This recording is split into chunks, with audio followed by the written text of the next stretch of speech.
Hech narsa yordam bermadi. Zuhra Soliyevaning operatsiyasi. Azizlar, videorolikdan batafsil ma'lumot olish uchun video ostiga bir dona like bosib, videoni oxirigacha tomosha qiling.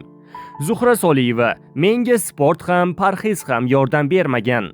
Menda bunga ehtiyoj bo'lgani uchun bariatriya operatsiyasini boshdan o'tkazganman. Organizmimda endokrin gormonlarim buzilib, kundan kunga sog'lig'im yomonlashgani sabab operatsiya shart bo'lgan. Juda sinchkovlik bilan shifokor tanlaganman. Reklama evaziga taklif qilishgan ko'p klinikalar. Avvalo inson organizmini o'sha operatsiyagacha olib kelishi kerak emas. Sekin qadam bosib, tabiiy yo'l bilan boshlash kerak. Agar bu foyda bermasa, keyin jarrohlik amaliyoti haqida o'ylash kerak. O'zim hammasini sinab ko'rdim. To'g'ri ovqatlanish, sport zalga borish, suzish. Lekin 100 gram ham ozmasdim. Keyin bilsam, gormonlarim buzilib bo'lgan ekan. Bu amaliyotga borishdan avval inson o'z organizmini o'zi o'rganib borishi kerak.